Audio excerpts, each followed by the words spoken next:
Hi అండి, ఈరోజు నేనైతే రైస్లోకి రుచిగా ఉండే కమ్మని కొబ్బరి చట్నీ చేశాను. సూపర్గా ఉంటుందండి. ఎలా చేయాలో మీరు కూడా నేర్చుకొని చేసుకోండి. చూసి ఈ వీడియో కనుక మీకు నచ్చితే లైక్ చేయండి, షేర్ చేయండి, తప్పకుండా సబ్స్క్రైబ్ చేసి ఒక మంచి కామెంట్ ఎలా ఉందో పెట్టండి. నేను చేసే పద్ధతి మీకు నచ్చిందా లేదా, నచ్చితే నచ్చింది అనండి, లేకపోతే ఇంకో పద్ధతి ఏదైనా ఉంటే ఇలా అండి అని పెట్టండి. చూద్దరు కానీ రండి, ఇంకెందుకు ఆలస్యం ఎలా చేస్తున్నాను. ఓకే, బాయ్, గుడ్ మార్నింగ్, అందరూ ఎలా ఉన్నారు? ఈరోజైతే నేను కొబ్బరి చట్నీ చేస్తున్నాను. అన్నంలోకి, రైస్లోకి చాలా బాగుంటుంది. అది నేను ఎలా చేస్తానో మా అమ్మమ్మ చిన్నప్పుడు చేసేది. అమ్మమ్మ ఎలా కొబ్బరి పచ్చడి చేస్తుందో అలా చేస్తాను. మీకైతే ఇప్పుడు చూపిస్తాను. ముందుగా ఈ కొబ్బరిని అంతటిని చిన్న చిన్న ముక్కలు అయితే కట్ చేసుకొని పెట్టుకుంటాను.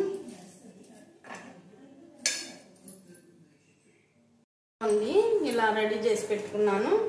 కొబ్బరి ముక్కలు, అల్లం, పచ్చిమిర్చి, ఎల్లిపాయలు, జీలకర్ర, కరివేపాకండి. ఇంకా ఇంతకంటే ఏమీ అవసరం ఉండదు దీనికోసం. ఇప్పుడు ఇవన్నీ నేను అప్పుడు అమ్మమ్మ రోట్లో నూరేది, ఇప్పుడు నేనైతే మిక్సీ పట్టుకుంటున్నానండి. ఇంకా ఇట్లాగా మంచిగా మిక్సీ పట్టుకొని రోట్లో నూరుకుంటే రోడ్డు పచ్చడి ఆ టేస్ట్ వేరు అనుకోండి. ఉప్పండి, ఉప్పు కొంచెం గళ్ళుప్పు వేసుకున్నాము. చాలా పోతే అప్పుడు మామూలు వేసుకోవచ్చు, ఎందుకంటే మిక్సీ పడుతున్నాం కదా. కాస్త ఉప్పు వేసుకున్నా, పట్టుద్ది ఇంకొంచెం ఉప్పు.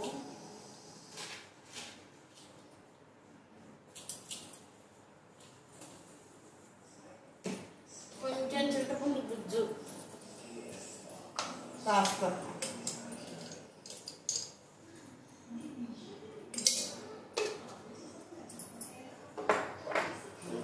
అండి చిక్కులో తయారైపోద్ది. చూసారా కరివేపాకు ఫ్రెష్గా ఇప్పుడే కోసుకొచ్చాను చెట్టుది.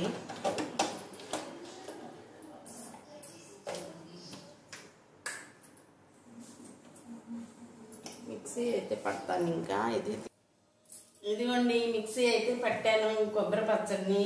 ఇంకా ఇప్పుడు తాలింపు వేసేసుకున్నాము. కనిపించట్లేదు, నేను ఏదో తేడా.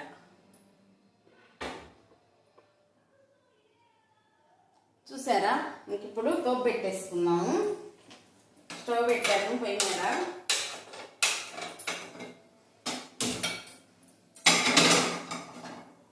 అదిగోండి అట్లా అయితే పెట్టాను.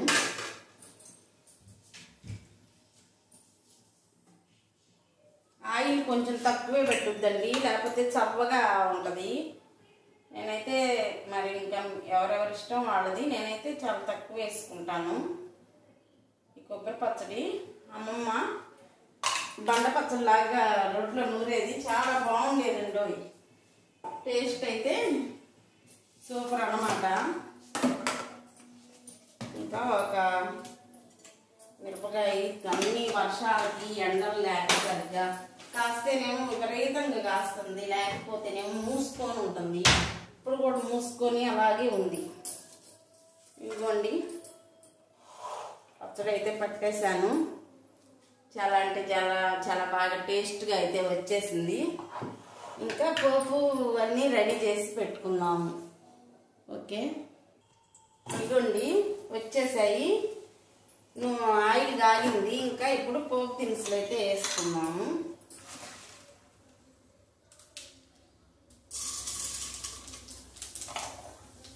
అన్నీ కలిపేసానండి. అందులో జీలకర్ర, ఆవాలు, ఇంకా కాస్త కరివేపాకు వేద్దాం. అసలు ఎంత బాగుంటుందండి, కమ్మ కమ్మని. వెనకటి రోజుల్లో ఇలానే చేసేవాళ్ళండి. ఆయిల్ తక్కువ ఫుడ్ వాళ్ళు తినేవాళ్ళు, అమ్మమ్మ వాళ్ళు ఆ టైంలో. అందుకే వాళ్ళు ఇప్పటికి కూడా ఆరోగ్యంగా ఉన్నారు. మా తాతయ్య కూడా 94 సంవత్సరాలు అలా బతికారు. అప్పుడు కూడా అదిగాక పురుగు మందులు కూడా లేవు అమ్మమ్మ వాళ్ళు చిన్నపిల్లలు అప్పుడు. చూసారుగా, ఇదిగోండి ఇంకేం లేదండి. కొంచెం దీన్ని మనం అట్లా అట్లా ఫ్రై చేస్తాం. ఫ్రై కూడా కాదనమాట, అట్లా ఒక రకంగా ఆ తాలింపు పోపు అనేది దీనికి పట్టేటట్టు కాస్త అయితే పసుపు వేయాలండి.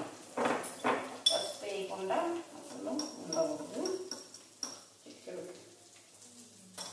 నేను మిక్సీలో వేయడం మర్చిపోయాలండి, అది విషయం. చాలా అంటే చాలా బాగుంటుందండి. మీరు కూడా ట్రై చేయండి ఇట్లాగా. నా మాట ఇప్పుడైతే మీరు కూడా నచ్చుతారు. చూసారు కదా, కమ్మగా అసలు మంచి స్మెల్ వస్తుందండి. ఎంత మంచి స్మెల్ వస్తుందో, సూపర్ టేస్టీతో. ఆరోగ్యం కూడా అండి కొబ్బరి చట్నీ.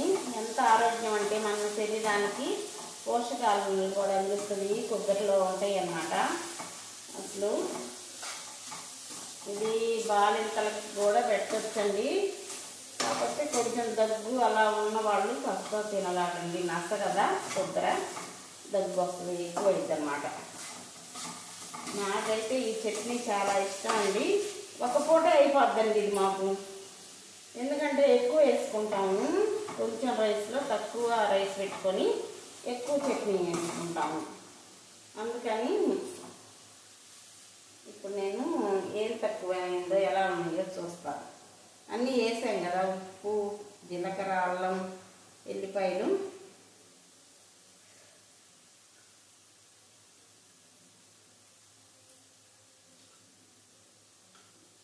సూపర్ అండి. అమ్మో నిజంగా నేను చెప్పాను కదా, అంత బాగుంది. రైస్ అయితే ఇంకా చాలా బాగుంటుందండి.